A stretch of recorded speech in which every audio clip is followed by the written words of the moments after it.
Welcome to the Gleaming Mysteries, where the mystery gleams through shadows and whispers.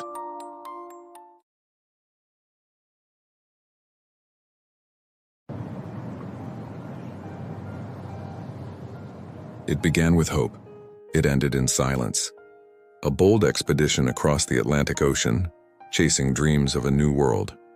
Over 100 men, women, and children left behind the familiar comforts of England, determined to build a new life on the edge of the unknown.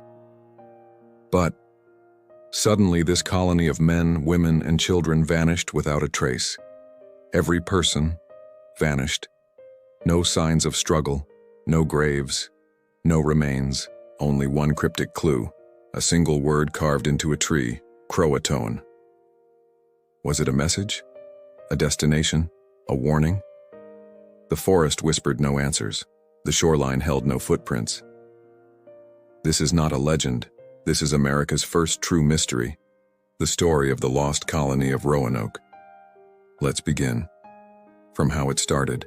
In 1585, Queen Elizabeth I sent Sir Walter Raleigh on a mission to establish the first English settlement in the New World. What followed was a saga of ambition, danger, and heartbreak. In 1587, after two failed attempts, a third group, 115 settlers, braved the ocean to start a new life on Roanoke Island. They came with hope and a promise of permanence. But food ran low. Relationships with local tribes grew tense. The colony needed help. And so, John White, the colony governor, set sail back to England, leaving his daughter Eleanor Dare and her newborn child, Virginia Dare, the first English child born in America, behind. He promised to return soon, but war with Spain trapped him in England. In 1590, after 3 agonizing years of delay, battling storms, war, and political chaos, John White finally returned to Roanoke Island. He had left behind 115 souls, his friends, his colony, his daughter Eleanor, and his infant granddaughter Virginia Dare, the first English child born in the New World. But what he found would haunt him forever. The beach was empty, the path to the settlement overgrown. No welcoming shouts, no waving hands, no children playing. Not even the distant sight of native neighbors. He moved faster, heart racing, calling out names. Eleanor, Virginia. Nothing. The colony was gone. No people, no bodies. No signs of battle. The houses weren't destroyed. They had been carefully dismantled, as if packed up. As if they had moved. White kneels, running his fingers through the soil where his house once stood. Chairs missing, beds gone. Even the fence posts pulled neatly from the earth. It was as if the colony had quietly evaporated into the wilderness.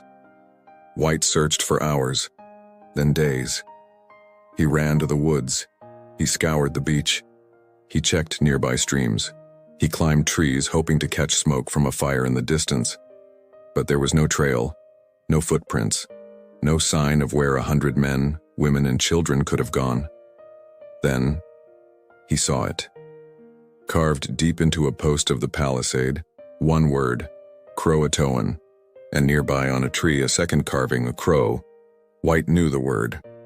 Croatoan was the name of an island 50 miles south, home to the Croatoan people, a tribe friendly to the English. He had met them before, traded with them.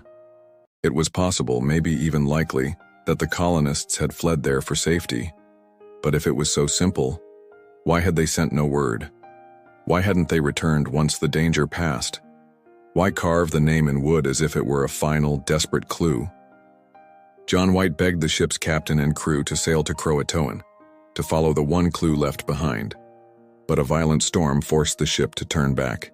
After that, John would never return. He died in England, never knowing what had happened to his daughter or his granddaughter. And the word Croatoan remained, carved into the bones of American history, a mystery, a warning, a whisper from the vanished. Back in England, Croatoan became more than a location. It became a ghost story. Sailors whispered that the word was cursed, that anyone who vanished mysteriously was taken by Croatoan, that the island was haunted. that strange shadows roamed its forests, that the spirits of the lost colony still wandered, whispering through the Carolina winds. Some believed the colonists had been killed by natives. Others said they had joined the Croatoans, intermarried, and vanished into the wild. But the more time passed, the more the truth blurred into legend, and so the legend was born. What happened to the Roanoke Colony? Were they massacred by hostile tribes? Did they attempt to sail back to England and perish at sea? Did they starve and fall victim to the harsh environment? Or did they integrate with a Native American tribe and live on, hidden in plain sight? For centuries, the story evolved. Locals spoke of ghosts haunting the island. Some even insanely claimed Virginia Dare grew up and became a white doe forever cursed by the spirits of the land. But those were just tales, right? In recent years, science began to whisper answers. In the 1990s, archaeologists discovered European-style artifacts on Hatteras Island, once called Croatoan. Among them, a brass hook, a slate pencil, and parts of a sword, all likely English. Even more compelling, pottery shards and personal items found inland at a place called Site X in Bertie County near the Chowan River. That location, over 50 miles from Roanoke. These weren't random items. They dated to the exact period the colony vanished. And here's the twist. Site X is land once occupied by a friendly tribe, the Roanoke. Could the colonists have split into groups, some heading south to Croatoan, others west to the river tribes? That brings us to the present day. Today, the mystery of the lost colony persists. No conclusive evidence has surfaced to definitively solve the case. Yet many historians favor the theory that the colonists didn't disappear, but rather integrated with Native American communities. This theory draws support from various factors, including linguistic evidence, oral histories, and physical similarities between certain Native American tribes and the early English settlers. One compelling piece of evidence comes from the Croatoan people themselves. According to their oral traditions, the Croatoan tell the story of a group of pale-skinned foreigners who arrived in strange boats and settled in the area. As the years went by, these settlers reportedly intermarried with the Croatoan, leading to a blending of cultures. This narrative aligns with the timeline of the lost colony and the physical characteristics of the early English settlers. Further support comes from the linguistic realm. Researchers have noted similarities between certain words used by the Croatoan and the English settlers.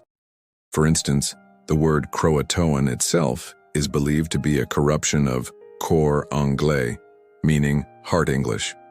Such linguistic parallels suggest a lasting impact of the English settlers on the region. Archaeological findings also provide tantalizing clues. While no definitive proof of the lost colony has been uncovered, various artifacts have been discovered that point to European settlers living among the Native Americans. These include items like iron nails, pewter plates, and even a Bible dating back to the 16th century. These objects, along with other European goods found at Native American sites, hint at a shared existence between the two cultures. However, it's important to acknowledge that despite these theories and intriguing evidence, the ultimate fate of the lost colony remains a mystery. The lack of concrete proof has allowed numerous speculations to flourish, from attacks by hostile tribes to assimilation into Native American communities and even supernatural occurrences. Each theory has its proponents, keeping the debate alive and capturing the imagination of history enthusiasts. The truth is, perhaps we may never know exactly what happened to the 115 brave souls who ventured to Roanoke. But their story serves as a powerful reminder of the complexities of early colonial life and the challenges faced by those who dared to settle in the New World. The legacy of the lost colony continues to captivate us, urging us to explore the deeper historical and cultural currents that shaped America's past. As we ponder the fate of the lost colony, let's remember the human element at the core of this enduring mystery. These were real people with hopes, dreams, and fears who embarked on a perilous journey across the vast ocean in search of a better life. Their story, whether shrouded in mystery or illuminated by newfound understanding, is an integral part of our collective heritage. So, what really happened to the lost colony of Roanoke? They may not be lost at all, just forgotten by history. waiting for their story to be told the right way. Sometimes the greatest mysteries aren't about what was lost, but what was found, just not recognized. What do you think happened to the Lost Colony of Roanoke? Leave your theory in the comments. And if you love history, mystery, and stories that time tried to erase, subscribe for more.